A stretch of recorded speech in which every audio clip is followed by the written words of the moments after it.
नमस्कार, आप देख रहे हैं मनी 9। मैं हूं आपके साथ संदीप ग्रोवर। क्लोजिंग बज में आपका बहुत बहुत स्वागत है। हफ्ते का पहला कारोबारी दिन था और बजट के बाद भी पहला दिन था जब बाजार में हमने रिएक्शन आता हुआ दिखा, और रिएक्शन आता हुआ दिखा नेगेटिव साइड पे, क्योंकि बजट से ज्यादा बाजार के ऊपर फोकस डाल रहा था ट्रंप का टैरिफ। जी हाँ, 1 तारीख को जब बाजार की नजर एक नजर बजट के ऊपर थी, तो दूसरी आंख हम देख रहे थे कि ट्रंप के टैरिफ के ऊपर भी थी। और उसमें हमने देखा मैक्सिको कनाडा के ऊपर जो टैरिफ लगते हुए दिखे, उसका जो इम्पैक्ट है मार्केट्स पर आज नेगेटिव साइड पर पड़ता हुआ दिखा।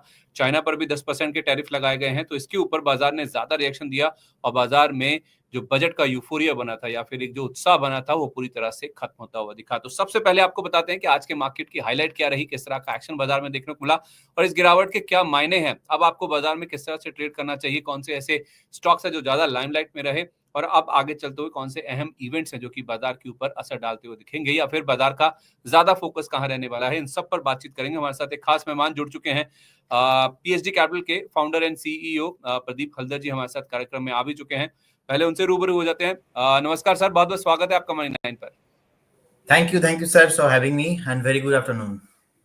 तो सबसे पहले में आज क्या होता हुआ दिखा, जैसे मैंने कहा ट्रंप के जो टैरिफ हैं वो बजट के ऊपर भारी पड़ते हुए दिखे हैं। और इनफैक्ट वैसे तो शनिवार के सेशन में भी जब बाजार बंद हुआ था तो सारी बढ़त गवाकर फ्लैट बंद हुआ था, लेकिन कोई बहुत बड़ी गिरावट नहीं देखने को मिली थी। लेकिन आज के सेशन में उल्टा हुआ, लोअर लेवल से रिकवरी हुई, लेकिन उसके बाद आप देखेंगे गिरावट के साथ ही बाजार में क्लोजिंग देखने को मिली। निफ्टी ऑलमोस्ट 125 पॉइंट 350 पॉइंट के आसपास, सेंसेक्स और बैंक निफ्टी भी करीब 300 अंकों की गिरावट लेकर ही बंद होते हुए दिखे हैं। इंटरडे में हम 23,222 तक फिसल गए थे, लेकिन जो क्लोजिंग हुई है वो 139 अंकों की रिकवरी के साथ देखने को मिली।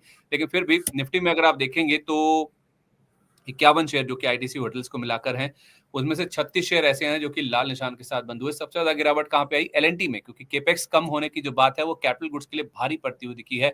इसके अलावा टाटा कंज्यूमर, कोल इंडिया, बीईएल, टाटा मोटर्स, ये निफ्टी के सबसे बड़े लूजर्स थे आज के सेशन में। सपोर्ट कहां से आ रहा था? कुछ एनबीएफसी से, श्रीराम फाइनेंस, बजाज ट्विंस यानी कि Bajaj Finance, Bajaj Finserv, MNM, Wipro, इन स्टॉक्स में आज हमने देखा निफ्टी में कंट्रीब्यूट करने में, हरे निशान में बंद होने में ये स्टॉक सबसे आगे बंद होते हुए नजर आए। 48,986 के डील से निफ्टी बैंक में भी हमने देखा 318 अंकों का सुधार हुआ, लेकिन करीब करीब 300 अंकों की गिरावट लेकर ही बैंक निफ्टी में भी क्लोजिंग बनती हुई दिखी।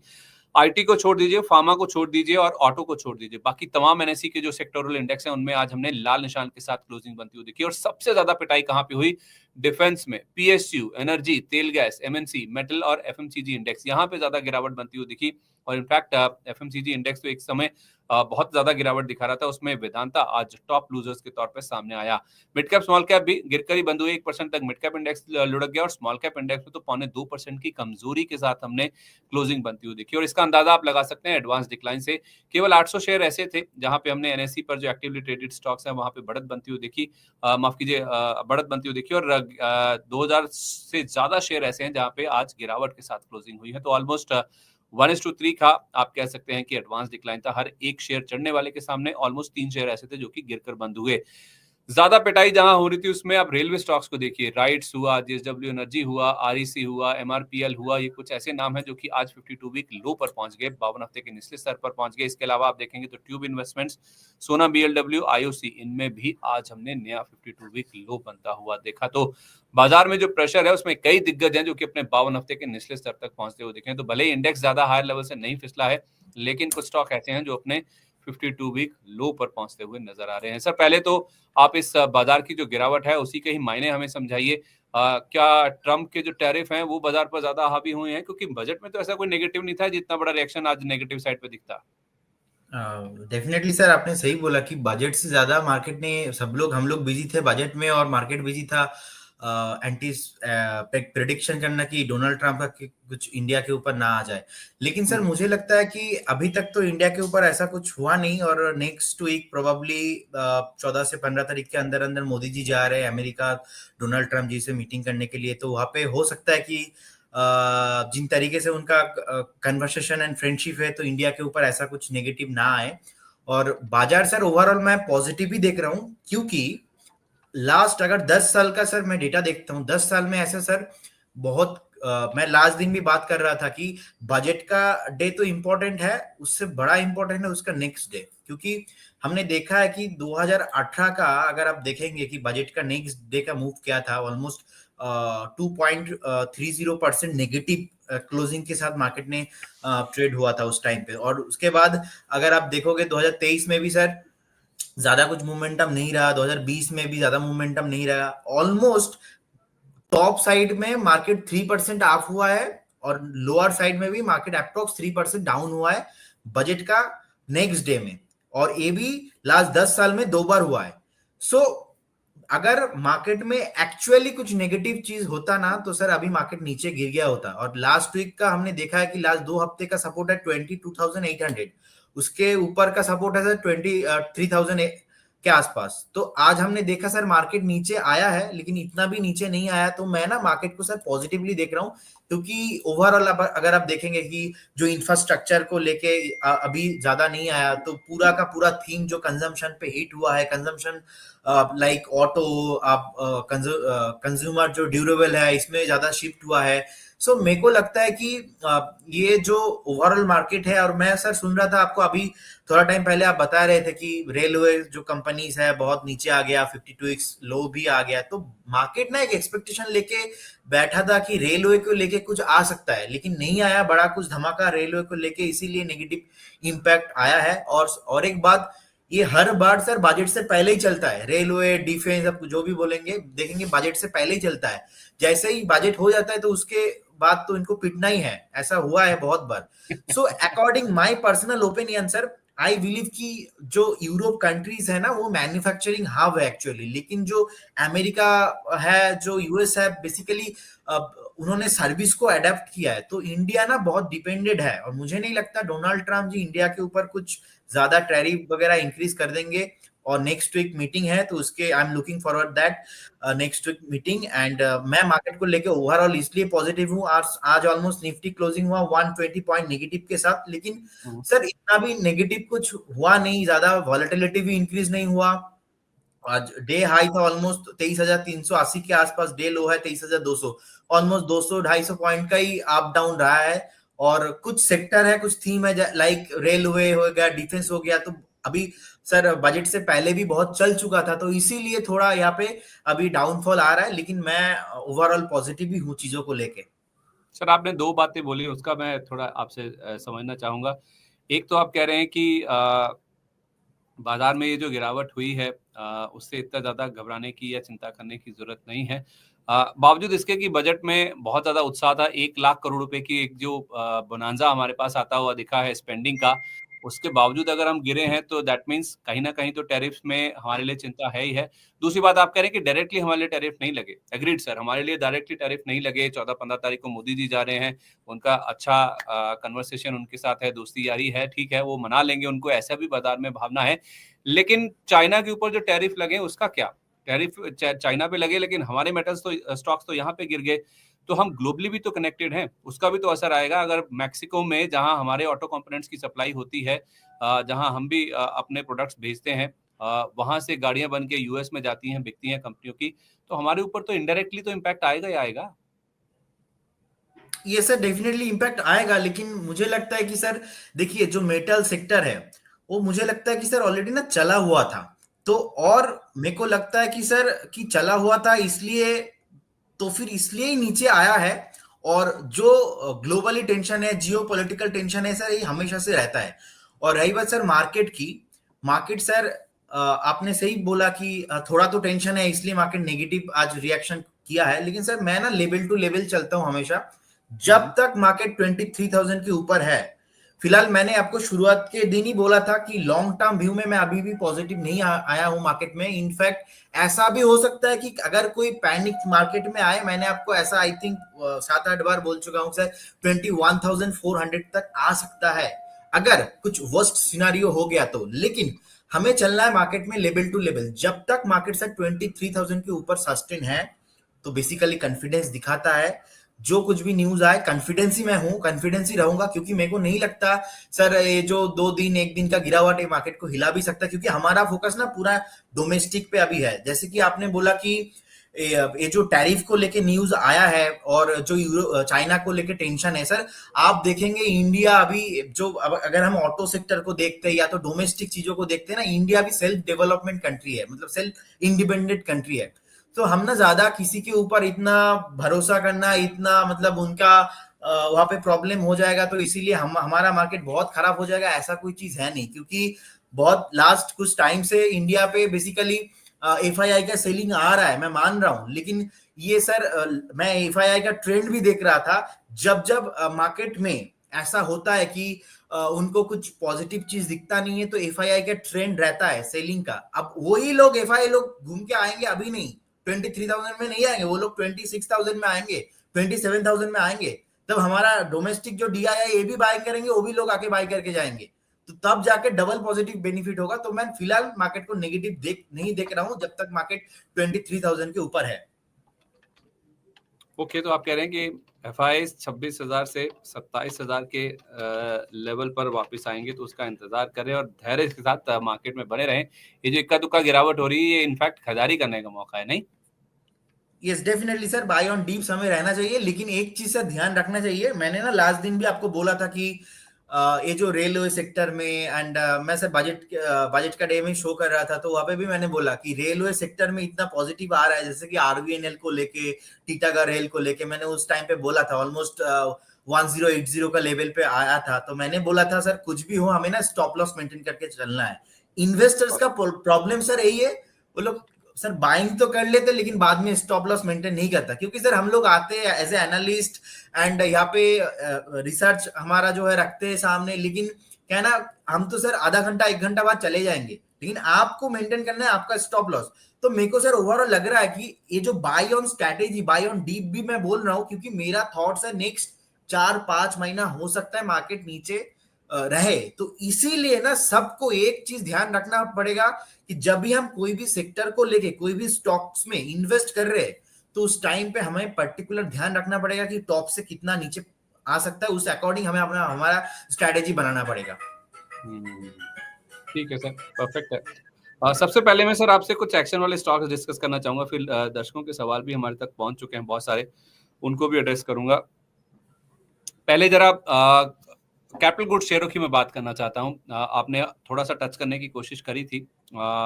एल&टी भी आज निफ्टी के टॉप लूजर्स में शामिल था। इसके अलावा आप देखिए एल&टी के अलावा हिताची एनर्जी, थर्मैक्स और सीमेंस इंडिया, ये कुछ स्टॉक्स हैं जो कि आज भारी भरकम पिटाई के साथ बंद होते हुए दिखे। इनमें आज 9% तक की गिरावट बनी है। सबसे ज्यादा सीमेंस ही गिरा है, इसमें 9% की गिरावट थी। थर्मैक्स की करीब 7.25% और 5% हिताची एनर्जी गिरकर बंद हुआ। ये तीनों स्टॉक्स एक ही कड़ी से जुड़े हुए हैं। वैसे तो कैपिटल गुड सेक्टर के हैं, लेकिन मोतीलाल ओसवाल की एक रिपोर्ट आई जिसमें तीनों स्टॉक्स को कर दिया गया है डाउनग्रेड। डाउनग्रेड सिर्फ रेटिंग नहीं की गई है, टारगेट भी किए गए हैं, यानी कि कट किए गए हैं टारगेट इनके। हिताची एनर्जी न्यूट्रल से बेचे कर दिया, थर्मैक्स को भी न्यूट्रल से डाउनग्रेड करके बेचे कर दिया। हिताची एनर्जी का टारगेट 13,300 था, 10,500 कर दिया मोतीलाल ओसवाल ने, और 4,400 का टारगेट था थर्मैक्स का, उसे घटाकर 3,500 कर दिया। सीमेंस इंडिया की रेटिंग थी बाय की, उसको न्यूट्रल कर दिया और टारगेट 7,500 वाला 6,300 कर दिया। दिक्कत वही जैसे आपने कहा, जो केपेक्स कट हुआ है, इस साल का केपेक्स टारगेट नीचे की ओर रिवाइज कर दिया गया जो बजटेड एस्टिमेट है उसके मुकाबले, और अगले साल का जो नंबर है वो केवल 1% बढ़ा। अगर आप बजटेड एस्टिमेट से देखते हैं, रिवाइज से देखेंगे तो आपको 10% की बढ़त आएगी नजर केपेक्स में, लेकिन ओवरऑल देखा जाए तो बाजार इससे काफी निराश होता हुआ दिखा है, क्योंकि सरकार का एक जो मूड है, जो टोन है, या फिर जो पिछले 3-4 सालों से ट्रेंड था, वो बदलता हुआ दिखा। अभी तक सरकार केपेक्स के ऊपर फोकस थी, अब उस केपेक्स को खर्च करने के ऊपर फोकस है, बढ़ाने के ऊपर नहीं है।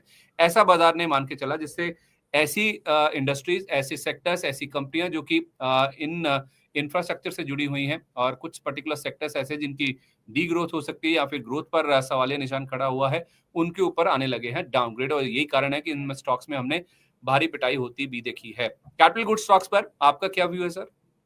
सर आपने सही बोला कि अगर हम लास्ट कुछ सालों में देखेंगे कि इंफ्रास्ट्रक्चर को ऑलमोस्ट लास्ट ईयर में मुझे जितना याद है 11 लाख करोड़ का अनाउंसमेंट हुआ था, लेकिन आप अनाउंसमेंट तो कर देते, उसके बाद जब when you talk about the expenditure तो वो नहीं हो पाता। लेकिन इस बार क्या हुआ, पूरा कैपेक्स को लेके थीम चेंज होके कंजम्पशन पे आ गया, तो इसीलिए थोड़ा नेगेटिव आ रहा है चीजों को, लाइक हिताची एनर्जी को लेके। लाइक अभी देखिए हिताची एनर्जी 11,470 के आसपास ट्रेडिंग हो रहा है। मेरे को लगता है कि सर एक सपोर्ट है 10,870 के आसपास, तो अगर 10,800 एक लॉन्ग टर्म बेसिस पे मेरे लिए सपोर्ट के हिसाब से काम करेगा, जो कि यहाँ से ऑलमोस्ट 1000 पॉइंट नीचे है। अगर कोई भी निवेशक इस पर्टिकुलर काउंटर में है और उनको लग रहा है कि नहीं मैं होल्ड कर रहा हूं, तो उनको थोड़ा अलर्ट होना चाहिए, क्योंकि ज्यादा पैसा मार्केट में वहां पे ही इंक्रीज होगा, ज्यादा पैसा वहां पे ही आएगा, लिक्विडिटी वहां पे ही आएगा जहां पे गवर्नमेंट सपोर्टेड होगा। तो गवर्नमेंट सपोर्टेड, अभी गवर्नमेंट बोल रहा है कि भैया मैं जा रहा हूँ कंजम्पशन पे, तो आप भी आइए। तो इसीलिए ज्यादा यहाँ से थोड़ा सा पैसा ना विड्रॉल हो रहा है, पैसा लिक्विडिटी जा रहा है। तो इसीलिए हमें क्या ध्यान रखना पड़ेगा, स्टॉप लॉस हिताची एनर्जी के लिए लेवल रहेगा सर 10,800 का लेवल, और ये एक लॉन्ग टर्म बेसिस पे भी स्टॉप लॉस रहेगा, क्योंकि लास्ट हमने देखा है कि 2021, 22, 23, 24 इतना अच्छे से रैली हुआ। ऑलमोस्ट हमने देखा सर 2000 का स्टॉक्स हमने देखा कि 16,000 हो गया, और 16,000 से नीचे आते आते अभी 11,700। तो मेरे को लगता है इन्वेस्टर्स को एक स्टॉप लॉस मेंटेन करना चाहिए 11,800। और आपने बोला सीमेंस का बात सर, सीमेंस सर अपना जो एक शॉर्ट टर्म बेस बनाया था ऑलमोस्ट 6,800 से लेके ऑलमोस्ट 6,500 के आसपास, तो उसका जो बेस था, एक जो कंसोलिडेशन पैटर्न था, तो उस पैटर्न का डाउनफॉल अभी आते दिख रहा है चार्ट में। और अभी सर 5,225 आज ऑलमोस्ट 10% के आसपास नीचे गिरा है। तो नेक्स्ट सर जो सपोर्ट है ना, यहाँ पे नहीं है, 4,600 पे एक सपोर्ट है। तो मेरे को लगता है कि आपको अगर होल्ड करना है इस पर्टिकुलर सेगमेंट को, काउंटर को, आपको प्रॉपर स्टॉप लॉस के साथ रखना है। वो स्टॉप लॉस रहेगा 4,600। और सर और एक स्टॉक आपने बोला, आई थिंक थर्मिक्स का बात आपने बोला, तो यह थर्मिक्स बोला right sir? Yes sir, Thermax, siemens और ओके। थर्मिक्स के लिए सर एक जो अपना हमने देखा कि ऑलमोस्ट जो सारे जो थीम ना एक ही साथ चल रहे थे। तो अभी तो नेगेटिव न्यूज आया नहीं था, जैसे ही नेगेटिव न्यूज आया तो सर स्टॉक पिघने लग गया। तो 3,575 आज का रेट है सर। एक वीकली सपोर्ट है, वीकली सपोर्ट है सर ऑलमोस्ट 3,100 के आसपास, 3,100 से लेके 3,120 एक लेवल है। अगर इसके नीचे क्लोजिंग हो जाता है, आपको रहना नहीं है। सो मोरल ऑफ द स्टोरी, आपको अगर बाय करना है, मेरे हिसाब से सर इस काउंटर में अभी फ्रेश बाइंग का कोई रिकमेंडेशन नहीं रहेगा। आप स्टॉप लॉस मेंटेन कीजिए अगर आपके पास होल्डिंग पे है। थर्मेक्स का स्टॉप लॉस 3,120 एंड अपना हिताची का स्टॉप लॉस रहेगा सर ऑलमोस्ट 10,800, और अपना सीमेंस का स्टॉप लॉस रहेगा सर ऑलमोस्ट 4,600। तो इन तीनों में बने रहना है, तीनों में बने रहना है, और आपको स्टॉप लॉस के साथ बने रहना है, क्योंकि ऊपर से अभी नीचे आया है। ऐसा नहीं कि सर पूरा फोकस थीम चेंज हो गया, मतलब पूरा सेक्टर या तो स्टॉक खराब हो गया, ऐसा बिल्कुल भी नहीं है। एक सेंटीमेंट है, 2-4 दिन का सेंटीमेंट रहेगा।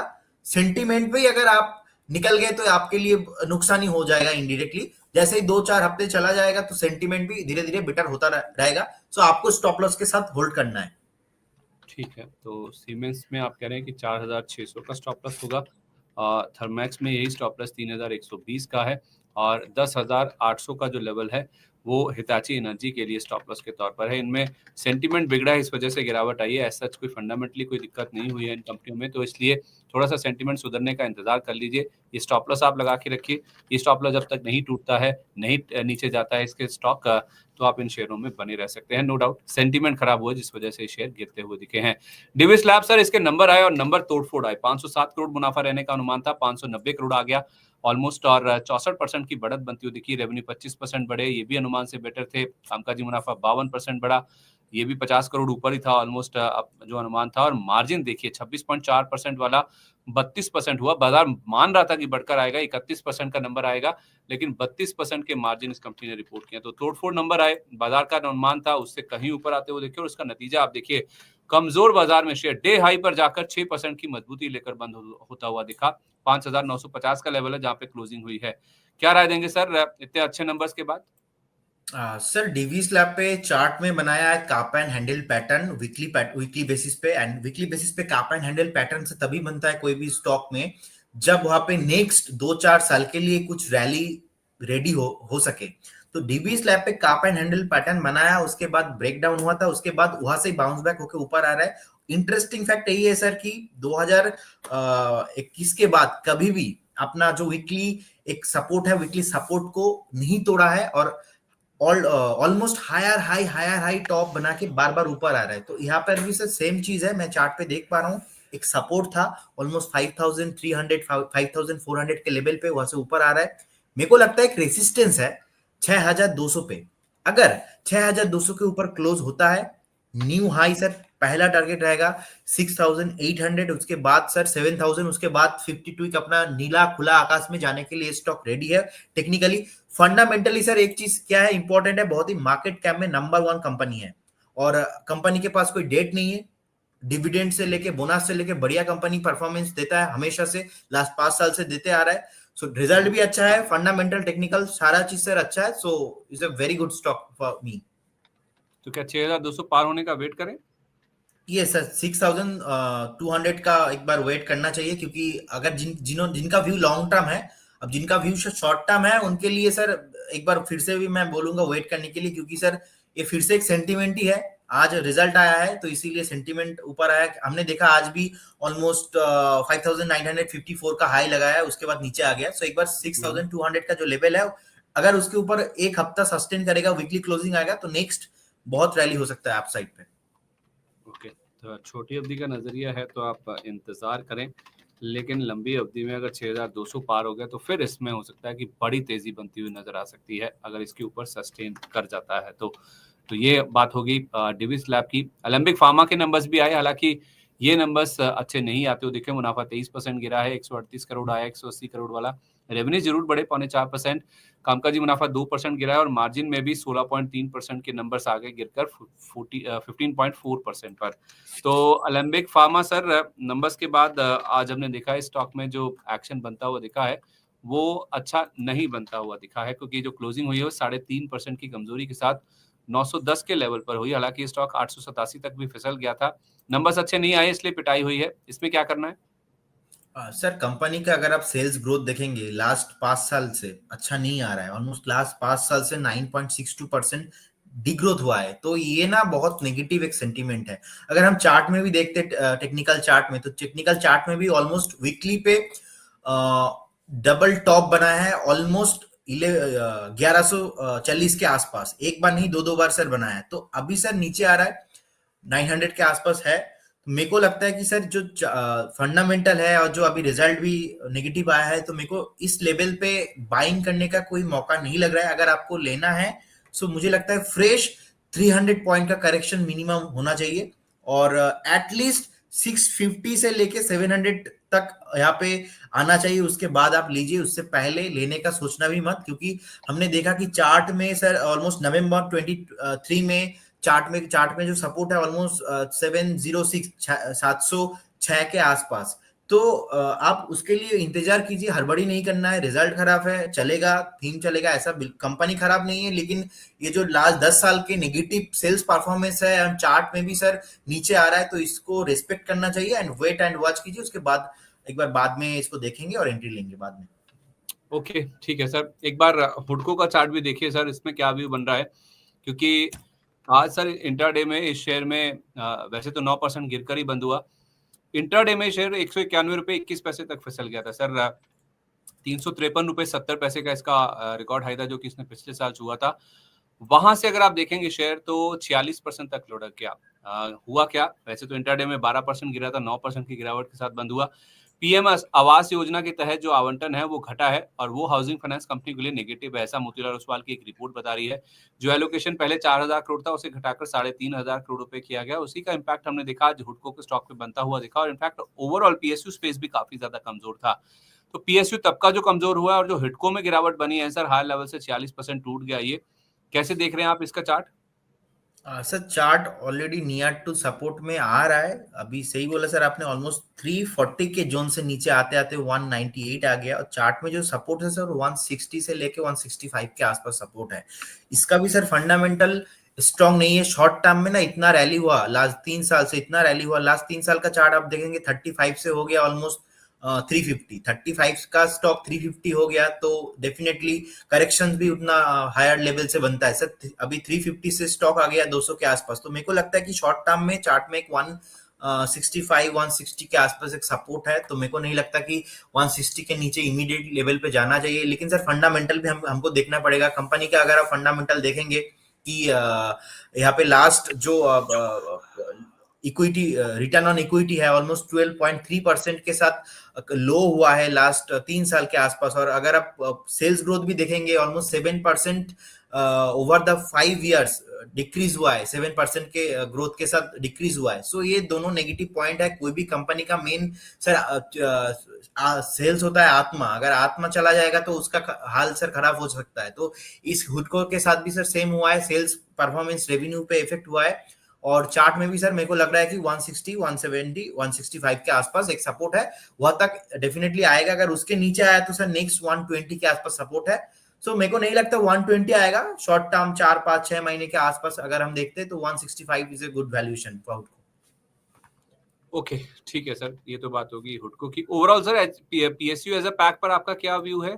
रेलवे ओवरऑल शेयर सर मेरे को लगता है कि अभी भी करेक्शंस हो सकता है, अभी भी यहाँ से फ्रेश 5 to 7% करेक्शन हो सकता है। अगर आपके पास कोई भी स्टॉक है पर्टिकुलर सेगमेंट पे, तो मेरे को लगता है कि सर ऐसा कोई सच नेगेटिव तो मैं नहीं हूँ, क्योंकि बहुत टाइम से चल रहा था, बहुत चला हुआ है। तो ये थोड़ा नेगेटिव हो रहा है। और ओवरऑल रियल एस्टेट काउंटर को लेकर लाइक डीएलएफ को हो गया, गोदरेज प्रॉपर्टीज को हो गया, या तो कोई भी स्टॉक है थोड़ा चला था। तो फंडामेंटल और इंडिया में सर ऐसा है कि आप दिल्ली में, जैसे मैं गुड़गांव में गया था, वहां पे ना सर डीएलएफ का गोदरेज प्रॉपर्टीज का इतना डील होता है, मैं देख रहा हूँ वहां पे। तो मेरे को नहीं लगता कि इंडिया में रियल एस्टेट को लेके पर्टिकुलर इस काउंटर को लेके कुछ नेगेटिव सच पॉइंट मेरे को लग रहा है। तो एक बार करेक्शन आ सकता है यहाँ पे, as per the technical chart नीचे आ रहा है तो और 5 to 7% मेरे को करेक्शन लग रहा है, लेकिन इससे ज्यादा नहीं लग रहा है।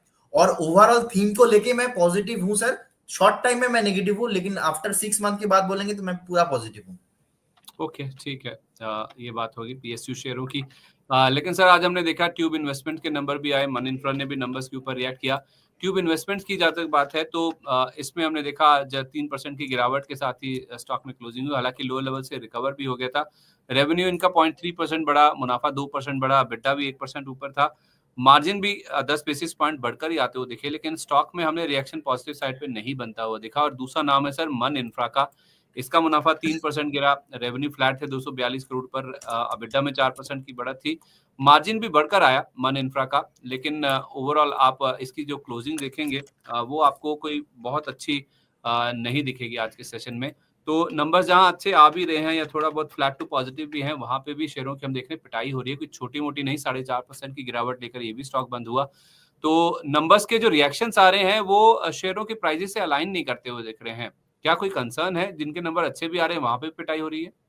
एक्चुअली सर ट्यूब इन्वेस्टमेंट जो पर्टिकुलर नाम आपने बताया, मार्केट कैप है ऑलमोस्ट 60,000 करोड़ के आसपास, और इनका मेजर एक रेवेन्यू आता है सर रेलवे और कंस्ट्रक्शन सेक्टर से। तो क्योंकि रेलवे सेक्टर को लेके एक इन्वेस्टर्स का एक इमोशन था कि नहीं कुछ बड़ा हो सकता है, आया नहीं है, तो एक first of all emotion sentiment negative है। और मैं फंडामेंटल भी देख रहा हूँ सर, कंपनी थोड़ा ओवर वैल्यूएशन में भी था। ऑलमोस्ट कंपनी का जो बुक वैल्यू के 11.1% के आसपास हायर लेवल पे ट्रेडिंग हो रहा था। सो और एक बात, लास्ट क्वार्टर में जो प्रोमोटर होल्डिंग है, प्रोमोटर होल्डिंग भी 0.1% के साथ डिक्रीज हुआ है। और रही वजह चार्ट की, अगर मैं चार्ट का बात बोलता हूँ सर, चार्ट पे एक पूरा फ्लैग पैटर्न बनाते, हायर हाई पैटर्न बनाते, एक लाइन पे एकदम ऊपर खींच के ऊपर आ रहा था। सो मेरे को लगा एक चीज सर, जो डाउनफॉल हुआ ना, अभी नहीं हुआ सर, डाउनफॉल हो गया था 3800 के जो लेवल था वहां पे ही ब्रेक डाउन हो गया। So as per the break down, अभी का जो सर नेक्स्ट सपोर्ट है, नेक्स्ट सपोर्ट सर ऑलमोस्ट 2650, 2650 के आसपास है, इससे पहले नहीं है। तो अभी जो नीचे आ रहा है, मेरे को लगता है और भी पॉसिबिलिटीज है, इन्वेस्टर को और भी ज्यादा अलर्ट रहना चाहिए। तो 2650, 2700 तक आ सकता है। सो वहां पर ही सपोर्ट है, तो इसीलिए सर नीचे आ रहा है। और सर स्टॉक आपने बोला मन इंफ्रा के सर एक बहुत ही नियर सपोर्ट है, ऑलमोस्ट 170 के आसपास। मुझे लगता है कि 170 अगर नहीं तोड़ेगा, अगर 170 नहीं तोड़ता है तो नेक्स्ट फिर से रैली पॉसिबल है, 210, 220, 250 तक जा सकता है। लेकिन 170 is a critical zone, make और ब्रेक लेवल है। अगर 170 नहीं तोड़ा तो 220 आ जाएगा। यस, 220, 250 तक आ सकता है, क्योंकि सर जो ट्रेंड है मन इंफ्रा का, हम देखेंगे कि 2022 में भी हमने देखा सर 120, 130 से फिर से नीचे आया था कंपनी ऑलमोस्ट 70 के आसपास, फिर से सर सेम ट्रेंड हुआ, 160 हाई लगाया, फिर से नीचे आया था ऑल 130 के आसपास, और अभी सर फिर से 240 के आसपास गया था, 245 के आसपास गया था, फिर से नीचे आ रहा है 190। So as per the past trend अगर हम डेटा को ही देखते हैं तो सेम आ सकता है 170 के आसपास, फिर से जो रैली बनेगा वो रैली 240 250 तक जा सकता है। तो यही स्टॉप लॉस लगाना है 170 का ही। ये 170 सर। परफेक्ट है सर, ठीक है। लेकिन सर आज ओएमसीज की हमने देखा जबरदस्त पिटाई होती हुई दिखी, चाहे आईओसी, बीपीसीएल, एचपीसीएल 6% तक की गिरावट लेकर स्टॉक बंद हुए।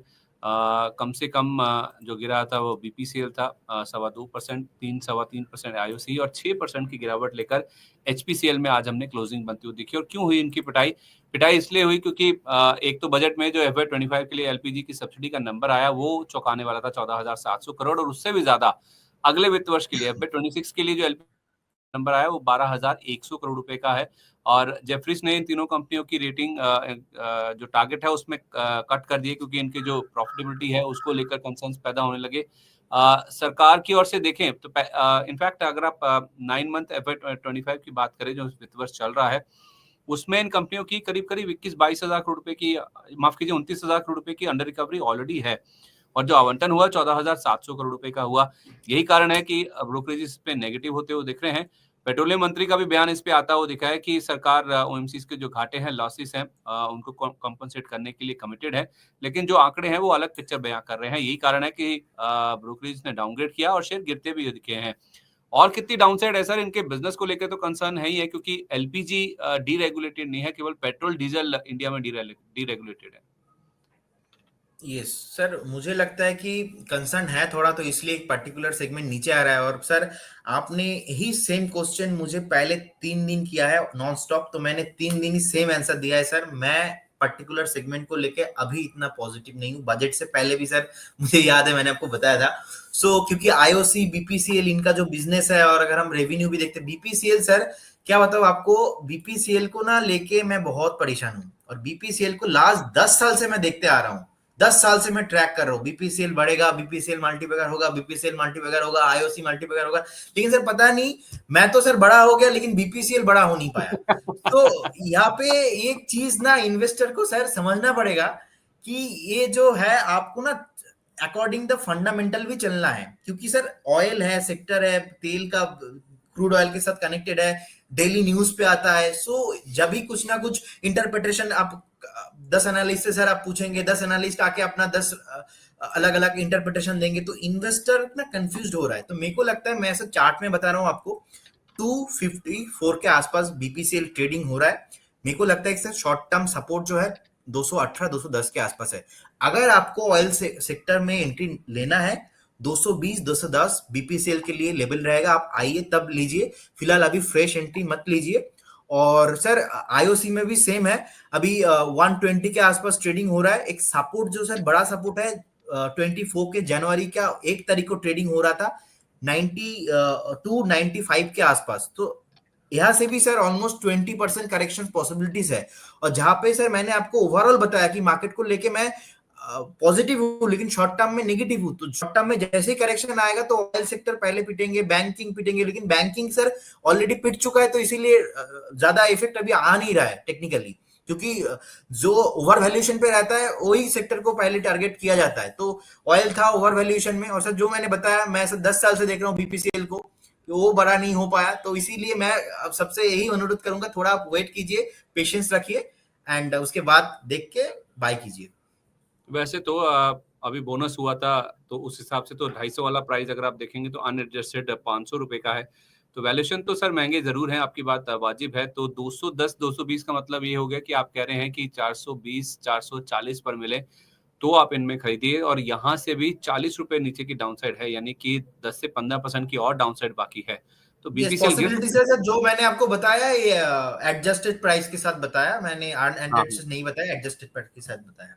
हाँ, मैं सर वैसे बात कर रहा हूँ क्योंकि लोग तो जो इसमें पहले से बैठे हुए हैं, लेकर बैठे हुए हैं, आप तो इसे 10 साल से ट्रैक कर रहे हैं, तो थोड़ा सा एक पीछे जाकर थोड़ी हिस्ट्री सी मैंने फ्रेम करने की कोशिश की थी सर, कि लोगों ने हाँ तो, जी। जिन्होंने बोनस का फायदा लेने के लिए इसे लिया है, वो तो मान के चलेंगे ना कि 500 वाला एक था तो 250 वाले 2 हो गए।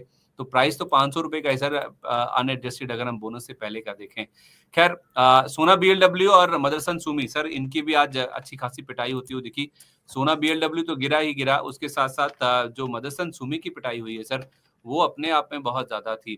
सोना बीएलडब्ल्यू आज हमने देखा सर, जो गिरावट थी वो दिन के दौरान तो जो थी, जो क्लोजिंग हुई सोना बीएलडब्ल्यू प्रिसिशन होल्डिंग्स में, वो मैं आपके लिए इनफैक्ट चार्ट लाने की कोशिश कर रहा था सामने आपके, मैं देख रहा था। इसमें आज हमने सर 3.25% की गिरावट बनती हुई देखी। और मदरसन सुमी में देखें, जो क्लोजिंग हुई नेट वो हुई है सर 8.5% की कमजोरी के साथ। सोना बीएलडब्ल्यू तो आज मैंने जैसे बताया मार्केट के रैपअप में कि आज जिसने 52 वीक लो टच किया था, 130 के नीचे संवर्धन मदरसन चला गया था और इसमें 130.50 पर आज क्लोजिंग हुई है।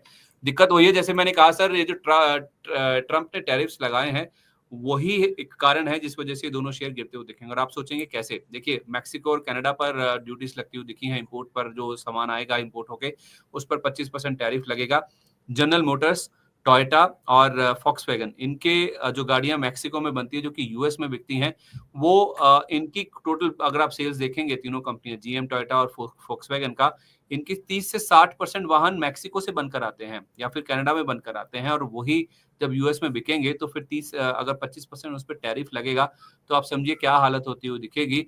और भारत से जो टोटल ऑटो एंसिलरी का एक्सपोर्ट होता है जो कि $21 बिलियन के आसपास का है सालाना, उसका 3% हिस्सा मैक्सिको को ही जाता है, वो करीब $65 करोड़ के आसपास बनता है। तो आप समझ सकते हैं कि ये कंपनियां जो कि ज्यादा एक्सपोर्ट पर निर्भर करती हैं, जिनका ज्यादा सामान एक्सपोर्ट होकर जाता है मैक्सिको जैसे देशों में, उस पर इम्पैक्ट आना तो लाजमी था। तो टैरिफ लगे हैं, तो जैसे मैंने कहा सर, इनडायरेक्टली तो हम इससे नहीं बचे रहेंगे। चाहे चाइना की बात करें तो मेटल स्टॉक्स गिरेंगे, अब ये मैक्सिको पे बात हुई है तो सोना बीएलडब्ल्यू, मदरसन सुमी जैसी कंपनीज गिरती हुई दिखी हैं, तो इनडायरेक्ट इम्पैक्ट तो आना ही है। बाजार से तो एक स्टॉक नहीं बच पाएंगे, इन पर क्या कहेंगे आप? सर मुझे लगता है कि जो सोना बीएलडब्ल्यू है पर्टिकुलर से कंपनी, तो अभी आपकी सर आवाज नहीं फोर आ एट रही sir. Am I audible? Yes sir, yes sir. Okay. तो सर मैं ये बोल रहा हूँ कि सोना बीएलडब्ल्यू जो कंपनी है 485 के आसपास अभी ट्रेडिंग हो रहा है। अभी ज्यादा नीचे नहीं आएगा क्योंकि अभी सपोर्ट के आसपास है। सर मेरे को लगता है एक बार 430 440 मैक्सिमम आ सकता है, उससे नीचे नहीं जाना चाहिए। लेकिन सर मदरसन को लेके मेरा व्यू अलग है, क्योंकि अगर आप वीकली चार्ट देखेंगे एक बार, वीकली चार्ट सर आपको दिखेगा ट्रिपल टॉप बना है चार्ट में, और ट्रिपल टॉप भी बना है एकदम परफेक्ट लेवल से। So as per the chart, अगर आप थोड़ा लास्ट 5 साल का मैक्सिमम चार्ट देखेंगे तो क्लियर कार्ड चार्ट में इंडिकेशन था कि भैया मैं तो नीचे जाने के लिए रेडी हूं। लेकिन अभी ये जो नीचे आ रहा है, कितना आ सकता है सर? 95 90 का एक जोन है, यहाँ पे सपोर्ट है, इससे पहले नहीं है। मतलब ये जो सर इनडायरेक्ट टेंशन आपने बताया और टेक्निकल भी मैच हो रहा है और ट्रिपल टॉप भी बनाया था, सेम चीज सर इंटरप्रिटेशन नहीं निकल के आ रहा है। 95 90 तो जाने के लिए रेडी है, आज नहीं सर, नेक्स्ट 2-3 महीना नेगेटिव हो सकता है। और ट्रिपल टॉप जो सर बना है, इसका तो एक बहुत अपने अपने आप में एक महत्व है। सो मेरे को लगता है कि सर एक बार वेट करना चाहिए, जिनके पास है उनको एग्जिट भी करना चाहिए, यहाँ पे अभी रहना नहीं चाहिए। अगर आप लोअर वैल्यूएशन पे लेना चाहते हो तो लोअर वैल्यूएशन के लिए आपके पास 95 98 is a good zone for buying. But इस टाइम पे मेरे को लगता है कि अभी भी कहीं ना कहीं ओवर वैल्यूएशन में है और आ सकता है नीचे 95 तक। 95 से 90 ये जोन है जहां पर मदरसन सुमी के लिए अगला सपोर्ट है, वहां तक स्टॉक गिर सकता है। अगर आपके पास है तो आप चाहें तो इससे निकल सकते हैं, ऐसा हमें प्रदीप सर बता रहे हैं, क्योंकि नीचे मिल जाएगा आपको, आप चाहें तो सस्ता ले सकते हैं। ये राय फिलहाल निकल के सामने आ रही है। चलिए, मेरी लिस्ट तो पूरी होगी सर, जो मैं स्टॉक्स निकाल के लाया था आज के पूरे सेशन में जिनमें ज्यादा एक्शन देखने को मिला।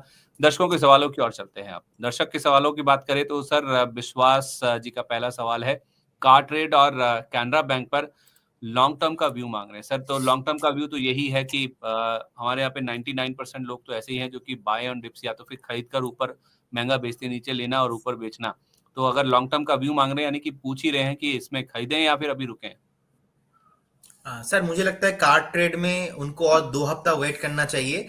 ऑलमोस्ट जो प्रीवियस हाई था 1610 उसके ऊपर सस्टेन हो रहा है। लेकिन कभी कभी क्या होता है सर, इस ब्रेकआउट फेल भी हो जाता है। तो अगर आप 1 हफ्ता वेट करते हो एंड अभी जो 1700 के ऊपर सस्टेन हो रहा है, 1700 के ऊपर ही सस्टेन रहा, हाई पॉसिबिलिटीज है यहाँ पे आपको 2500 से लेके 28 तक का लेवल मिल सकता है। इनफैक्ट ऐसा पैटर्न बहुत कम बनता है, वीकली चार्ट में मैं देख रहा हूं।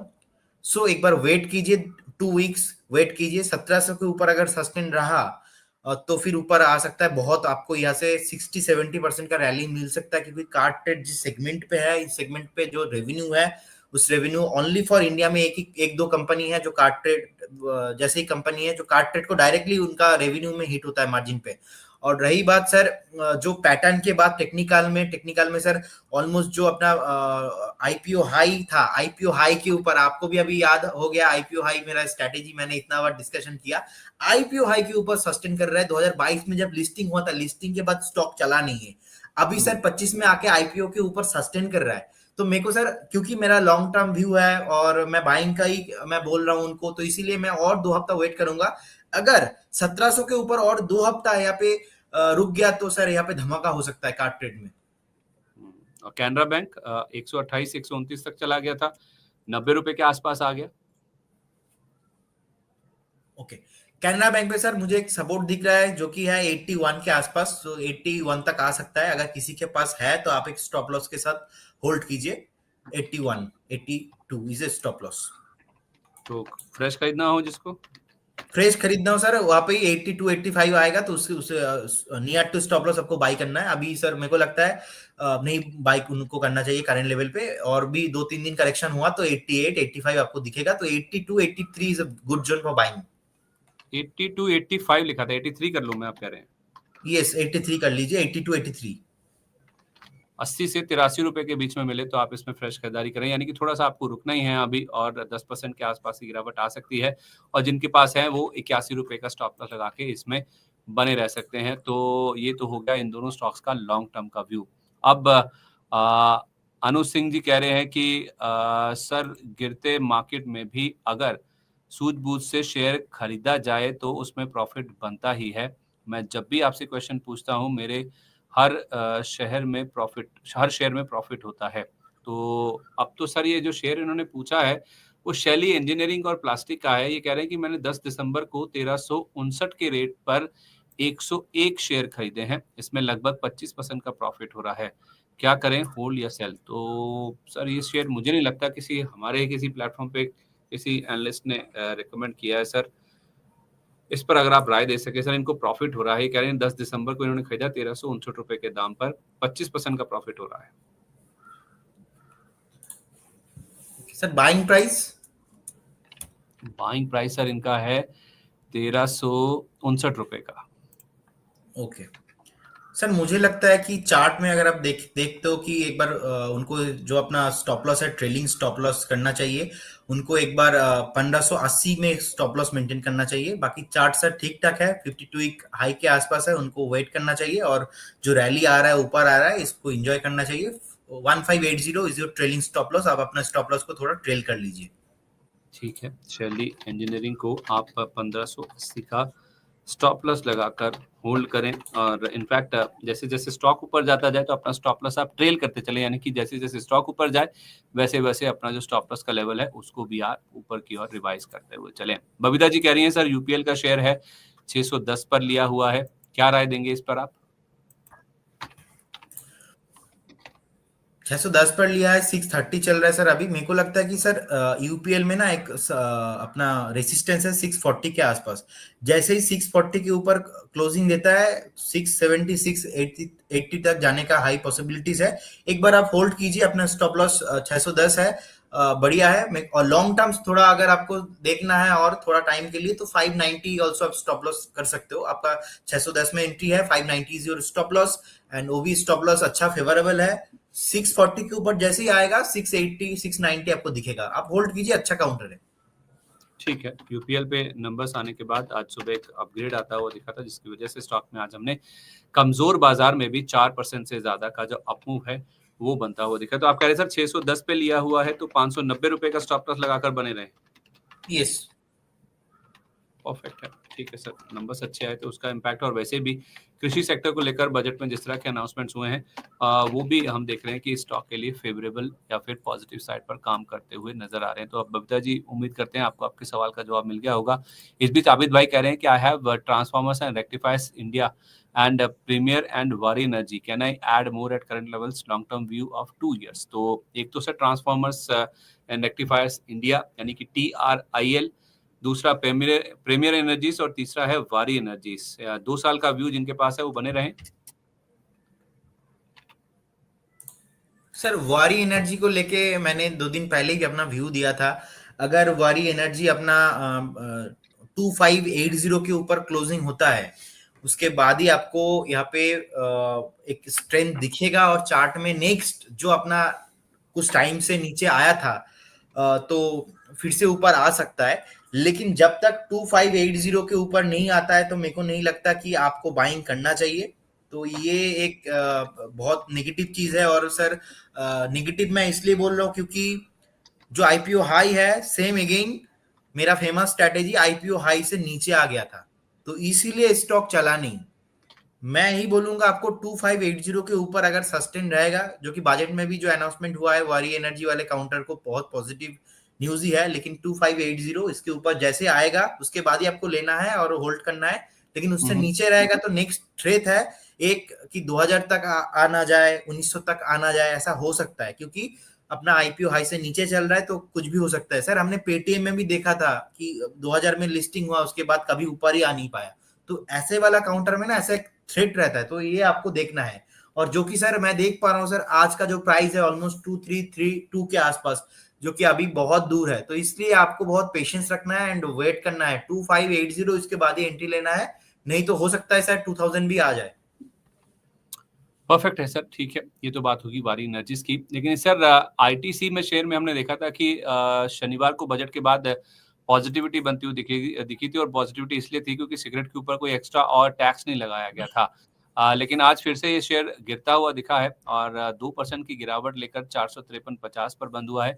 और एक दर्शक हैं आकांक्षा गुप्ता जी, वो कह रही है कि मेरे पास आईटीसी के 462 रुपए के रेट पर शेयर लिए हुए हैं, आपका व्यू बताइए सर।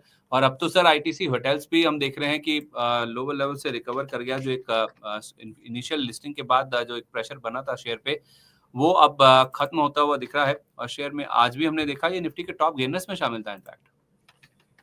यस यस सर, मुझे लगता है कि उनका बाइंग अगर 6462 लेवल के आसपास है, उनको एक बार स्टॉप लॉस मेंटेन करना चाहिए 425 के आसपास। अगर 425 नहीं तोड़ता है, और जो भी नहीं तोड़ेगा भी, और कंपनी फंडामेंटली बहुत बढ़िया है, रेवेन्यू बहुत स्ट्रांग है, आरओई स्ट्रांग है, आरओसी स्ट्रांग है, तो मेरे को लगता है कि सर एक बार उनको वेट करना चाहिए 480 एंड उसके बाद 520 आपको दिखेगा। एक बार आप वेट कीजिए, काउंटर बढ़िया है, आप एक बार होल्ड कर जाइए। ठीक है, ऊपर में क्या टारगेट है sir? Sir 520 short term target है, उससे भी बड़ा टारगेट है मेरा, लेकिन फंडामेंटली अच्छा है, तो शॉर्ट टर्म के लिए 520 टारगेट है। स्टॉप लॉस आपको 425 के साथ होल्ड करना है। परफेक्ट है, 425 स्टॉप लॉस लगा लीजिए, बने रहिए ऊपर में। छोटी अवधि में ही 520 तक के जो टारगेट्स हैं वो स्टॉक में आते हुए नजर आ सकते हैं। सरला परफॉर्मेंस सर, ये हमारे दर्शक हैं मंटू जी, उन्होंने सवाल भेजा इसको लेकर, कह रहे 200 शेयर हैं, 118 के रेट पर हैं, क्या करें, कब तक आएगा रेट, एवरेज करें क्या? तो मतलब सर इनका प्राइस जो है जो इनका रेट है उससे काफ़ी नीचे आ चुका है। इन्होंने लिए हुए हैं सर 118 रुपये के रेट पर, और शेयर में अभी देख लेता हूँ कहाँ पर ट्रेड कर रहा है। सरला परफॉर्मेंस की जहाँ तक बात है, इसका चार्ट बता रहा है सर कि ये 83 रुपये पर आ गया सर। 118 पे लिया हुआ आज भी 5% का लोअर सर्किट स्टॉक में लगता हुआ दिखा है, तो भारी भरकम नुकसान हो रहा है सर। क्वांटिटी भी 200 है इनके पास। सर आपको एक 76 का stop loss, strictly stop loss maintain करना है। अगर कभी भी 76 के नीचे आता है, क्लोजिंग देता है, आपको नहीं रहना है, एग्जिट करना है, क्योंकि काउंटर में थोड़ा प्रॉब्लम है, लिक्विडिटी का है। अब लिक्विडिटी का प्रॉब्लम है, आप देखिए लोअर सर्किट में आज है।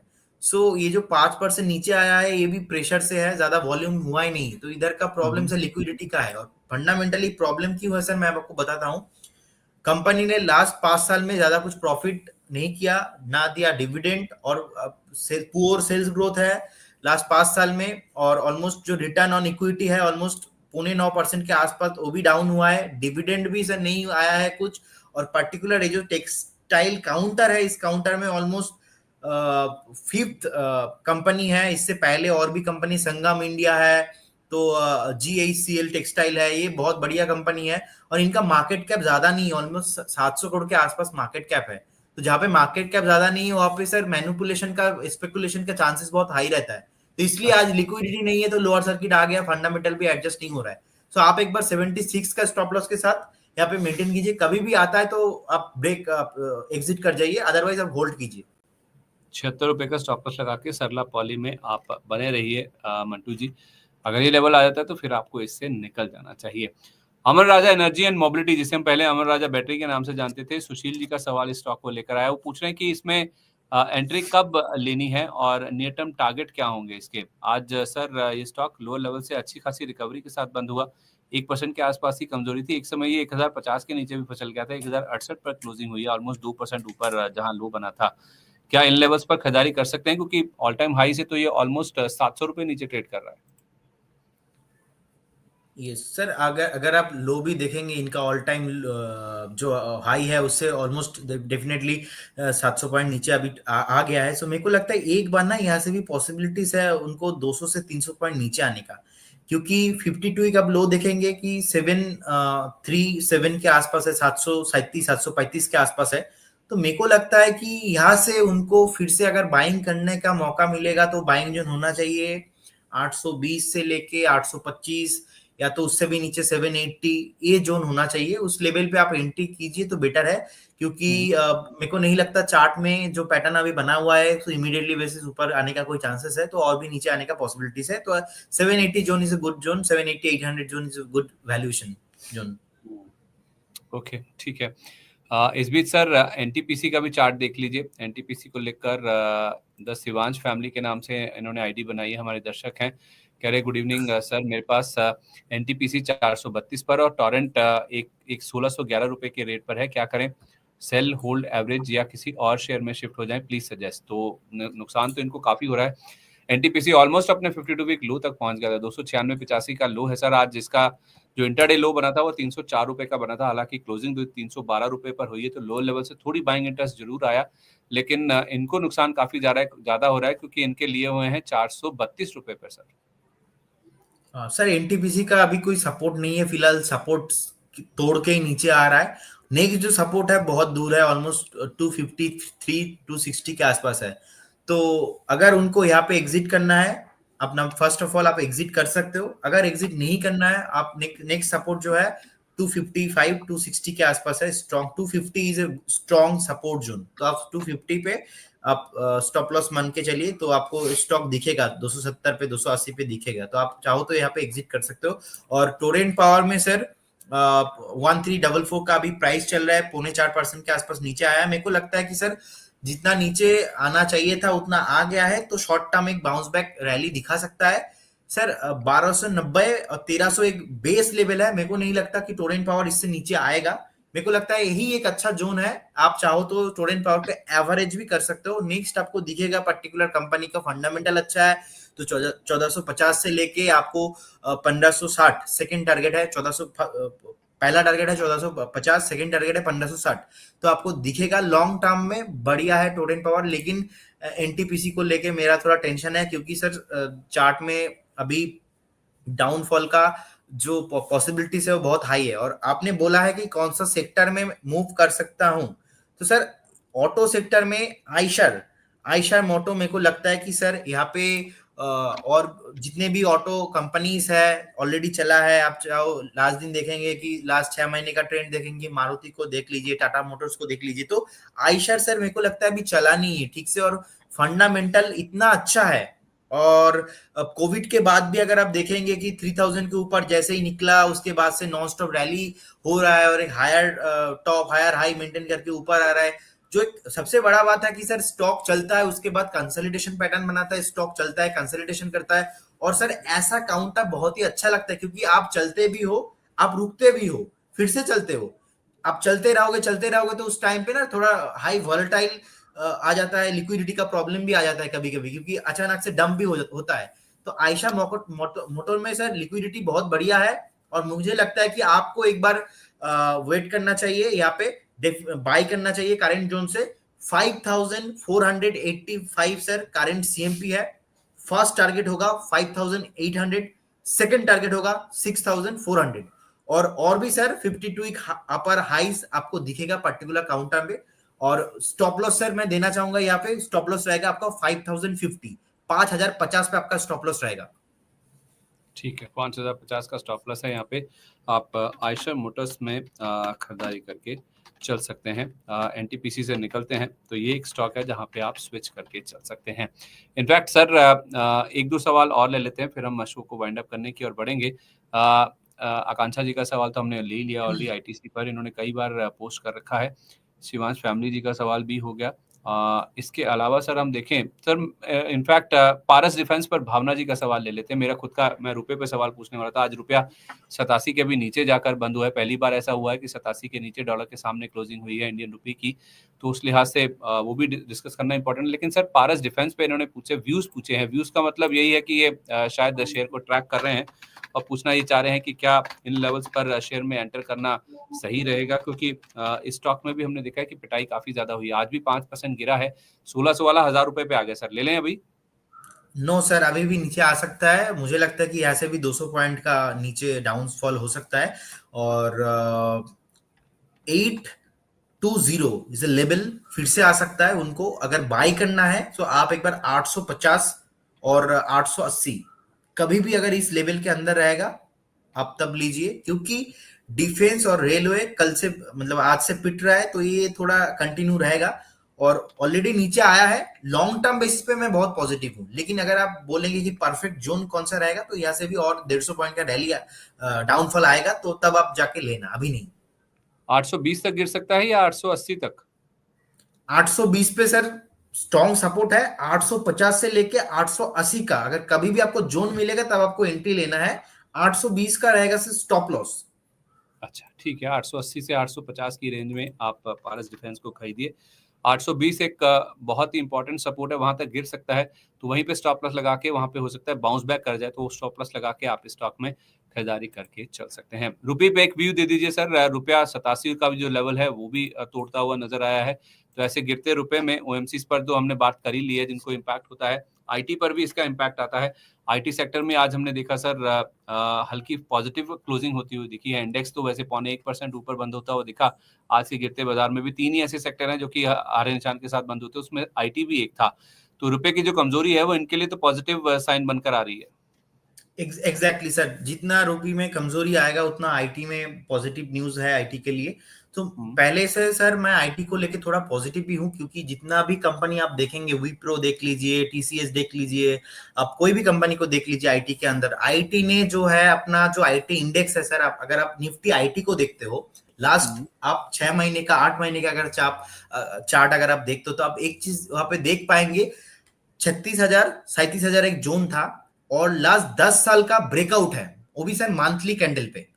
अगर कोई भी पर्टिकुलर काउंटर पे 10 साल का ब्रेकआउट वो भी मंथली चार्ट पे आता है, सो डेफिनेटली एक इंडिकेशन है कि नेक्स्ट 2 से 3 साल रैली हो सकता है। सर ऐसा बहुत सारे काउंटर अभी मार्केट में है, चाहे आप पीएसयू बैंक देख लो, रियलिटी देख लो, कंज्यूमर ड्यूरेबल देख लो, कोई भी ऐसा काउंटर नहीं है जो लास्ट 5 मंथ से नीचे नहीं आया। सब काउंटर नीचे आया है, लेकिन एक आईटी है जो नीचे नहीं आया ठीक से, आईटी ऊपर आया है उल्टा। तो मैं आईटी को लेके पॉजिटिव हूं, मेरे को लगता है आईटी चलेगा और नेक्स्ट सर 2 साल में 1.5 साल में मेरे को लगता है यहाँ से 25% से लेके 30% आईटी ओवरऑल पैक रैली हो सकता है। इसके अंदर जो भी स्टॉक है सारा स्टॉक रैली हो सकता है। तो मैं नेक्स्ट 1.5 से 2 साल के लिए आईटी को लेके मैं पॉजिटिव हूँ। ठीक है, 1.5 से 2 साल के नजरिए से आईटी पर आप पॉजिटिव है। सर आगे कुछ ट्रिगर्स की बात करें तो कल लंबी छुट्टी के बाद चीन के बाजार खुलते हुए दिखेंगे। टैरिफ्स का क्या इम्पैक्ट वहां पर देखने को मिलता है, ये इंपॉर्टेंट है। और परसों से यानी कि 5 तारीख से आरबीआई की एमपीसी बैठक शुरू हो जाएगी। क्या ये बाजार के लिए अगला ट्रिगर साबित हो सकता है? आप उम्मीद कर रहे हैं कि इस बार बजट में जो बोनांजा आया 1 लाख करोड़ का स्पेंडिंग का, आरबीआई भी तोहफा दे सकता है 1/4% रेट काट के? सर ये तो सर होना चाहिए, क्योंकि हमेशा इंडिया हम फॉलो करते हैं यूएस को, कि यूएस को भी रेट कट हुआ है तो इंडिया में भी होना चाहिए। अगर ये होता है तो ये इसका सबसे बड़ा पॉजिटिव जो जाएगा बैंकिंग सेक्टर में, क्योंकि बैंकिंग सेक्टर ऑलरेडी एक लोअर वैल्यूएशन पे है, आ गया है। अगर आप पी वगैरह देखेंगे कि जो अपना एचडीएफसी बैंक है, कोटक बैंक है, एक्सिस बैंक सर इनफैक्ट 2018 का वैल्यूएशन पे आ गया है। ठीक है, मैं देख रहा था चार्ट को। सो ये पर्टिकुलर बैंकिंग सेक्टर के लिए बूस्टिंग होगा, और हो सकता है यही एक रीजन, पर्टिकुलर इस रीजन को पकड़ के मार्केट ऊपर भाग सकता है। तो इसीलिए मैंने सर शुरुआत में ही आपको बोला कि सारे चीजों को हमको कनेक्ट करना चाहिए। जब तक मार्केट 23,000 के नीचे नहीं आ रहा है, उसके बाद 22,800, तो हमको पॉजिटिव ही रहना है। ऐसा कुछ नेगेटिव है नहीं मार्केट में। तो सर आपने जो बताया अभी, अगर रेट कट हुआ तो बैंकिंग सेक्टर और एनबीएफसी सेक्टर के लिए फर्स्ट रैली का एक पॉजिटिव संकेत हो सकता है। मुझे याद है सर 30 तारीख को भी आप हमारे साथ जुड़े थे और दोनों पिक्स जो आपने बताई थी वो एचडीएफसी बैंक और एक्सिस बैंक की बताई थी।